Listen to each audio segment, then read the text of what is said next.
Nous avons tous une vision différente des jeux auxquels on joue. Nous avons chacun nos préférences, chacun notre expérience. C'est ce qui fait d'ailleurs la beauté de cette art. Cependant, parfois les jeux souffrent d'une difficulté mal dosée ou d'un gameplay mal étudié. C'est ce dont nous allons vous parler aujourd'hui, dans ce traumatisme de jeunesse.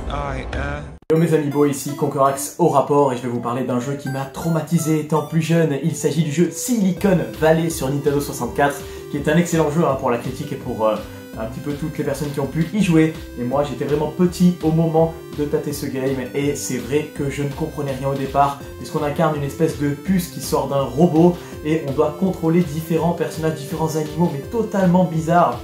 Des moutons, des singes violets.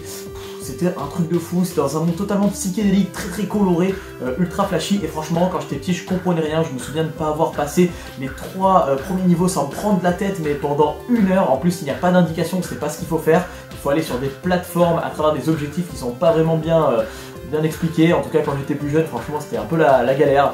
Et voilà, je vous raconte pas le truc. Je pense que je me suis arrêté au bout du 3e niveau. Et après, je me suis dit, allez, c'est bon, je mets ce jeu de côté, je passe à autre chose dans la 64 ou quoi. Mais voilà, franchement, un bon jeu, mais je me le referai certainement maintenant.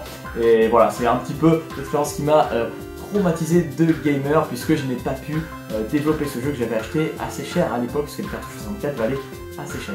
Ah, mon traumatisme de jeunesse, ce fut ouais, sur Pitfall, ouais, sur Game Boy Color. Tout simplement parce que ce jeu m'a été offert et avec ses pixels complètement dégueulasses. Un très bon jeu, ceci dit, mais d'une difficulté où il fallait être vraiment précis dans les sauts, où il fallait vraiment tout donner. Et si tu te plantais de ne serait-ce que ça, et que tu n'avais plus de vie, tu recommençais au tout début. Et si tu avais eu l'erreur fatidique de ne pas noter le code que tu gagnais à chaque fin de niveau pour réaccéder à ce niveau-là, t'étais foutu. Il était d'une difficulté, mais ça m'a empêché de jouer à cette Game Boy Color pendant des semaines et des semaines, tout simplement parce que je ne supportais plus ce jeu. Donc voilà, ce fut mon traumatisme de jeunesse sur ce jeu, Pitfall sur Game Boy Color, tout simplement. Salut, ici Francisco, alias les Trésors du Grenier, qui va vous raconter un traumatisme de ma jeunesse en jeu vidéo. Et qui dit jeunesse évidemment, avec mon jeu le Ghosts & Goblins que j'ai toujours et que j'ai du mal à remettre dans sa console tellement la difficulté est faramineuse sur ce jeu que j'ai jamais pu terminer ni même franchir le 2e niveau tellement les ennemis sont bien plus rapides que le héros. Ils vous surgissent à droite, à gauche, en haut, en bas et quasiment sous vos pieds. À peine vous êtes touché 2 fois que vous devenez un tas de squelettes. Donc je vous dis pas que ce jeu, pour le terminer, il en fallait un, n'est-ce pas? Des continues, oui, mais très peu de continu il y avait dans le jeu et bien sûr aucune sauvegarde. À côté, Tortue Ninja était vraiment plus facile pour moi à terminer que le Ghosts & Goblins. Et je vous dis pas aussi que les suites, les Ghouls & Ghosts, m'ont donné aussi des sueurs froides. Alors moi, le jeu qui m'a le plus traumatisé, c'est Men in Black, sorti en 98 sur la PlayStation première du nom. Comme tous les gosses, j'avais adoré le film et j'avais gavé mes parents pour qu'ils m'achètent le jeu. Et un soir, finalement, ils ont craqué, ils m'ont ramené des courses. Et c'est là que le calvaire commence, puisque je commence la partie, j'essaie de comprendre comment ça marche, et bim, l'immeuble dans lequel on se trouve explose sans aucune raison.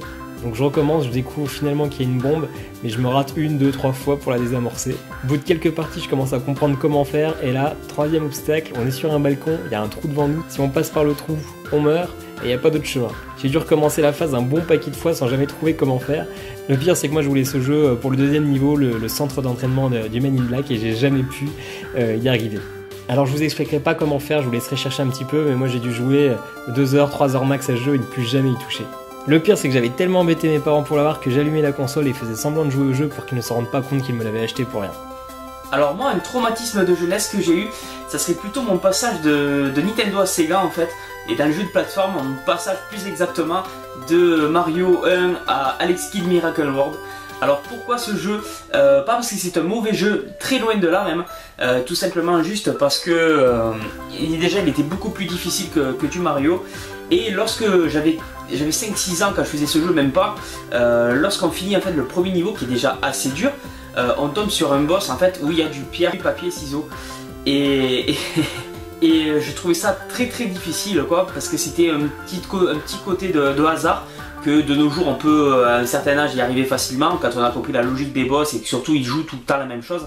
Par contre quand on a 4-5 ans, on est vraiment dégoûté de s'être battu pour arriver à cette fin de premier niveau pour se faire battre par un jeu de hasard où malheureusement je mettais tout le temps les mêmes gestes, je comprenais pas quoi. Et si bien que j'étais obligé d'appeler un adulte pour m'aider à passer le boss à chaque fois que j'arrivais à un boss. Bien bonjour les petits amis de YouTube, c'est Lovecraft. Alors en ce qui me concerne, le jeu qui m'a vraiment traumatisé, il va falloir remonter un petit peu dans le temps parce que évidemment je suis un vieux gamer, va remonter dans le temps, il va remonter en 1982 pour voir ce petit jeu, les Schtroumpfs, sur la ColecoVision, une console qui est sortie quelques années un petit peu avant la NES. Alors ce jeu, pourquoi il m'a traumatisé? Tout simplement parce que bon, j'avais trouvé ce jeu magnifique dans un magazine, c'était la seule façon à l'époque de pouvoir visualiser un jeu avant de l'acheter.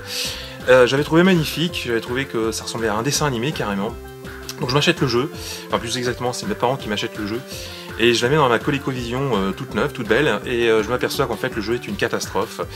Effectivement le jeu est magnifique, enfin n'oubliez pas les amis, on est en 1982, le jeu est magnifique, mais question programmation c'est une catastrophe. Le jeu, le personnage est une rigidité, mais alors à toute épreuve. Il y a des collisions, il faut sauter au pixel près, sinon vous vous cassez la gueule.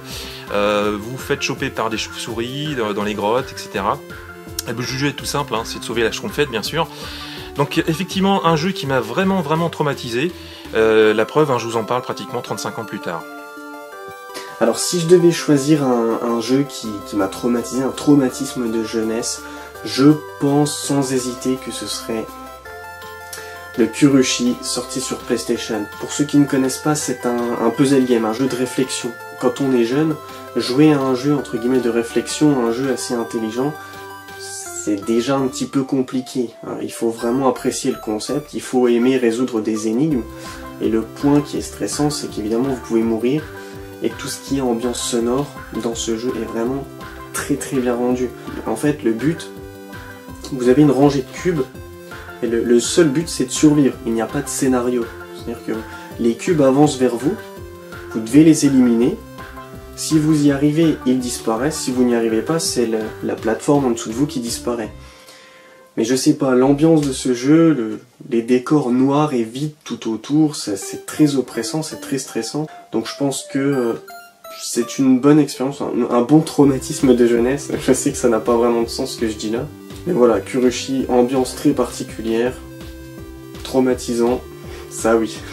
Zelda. Celui-là. Alors ouais, c'est vrai, c'est pas original, tout le monde en a entendu parler chez Joueur du Grenier. Vous y avez pas joué, putain. Ce truc n'est pas un jeu. Je vous passe les détails, mais on se retrouve introduit dans cet univers par un dessin animé littéralement dessiné par un enfant de 5 ans. On est accueilli par une voix off digne d'un épisode des Teletubbies. D'abord, bouge la Triforce pour choisir un endroit sur la carte. Bienvenue, tu peux cliquer ici. Par contre, on ne nous explique pas ce qu'il faut faire, on ne sait pas. On est assailli de toutes parts, c'est une catastrophe en termes de maniabilité. Je me suis retrouvée coincée des heures dans une espèce de pièce plongée dans le noir dans laquelle je savais pas où il fallait que j'aille. Ça m'est arrivé aussi dans Pokémon, mais chut. Ce jeu est une tannée. Et vous savez quoi? C'est le premier Zelda que j'ai fait. De tous les Zelda.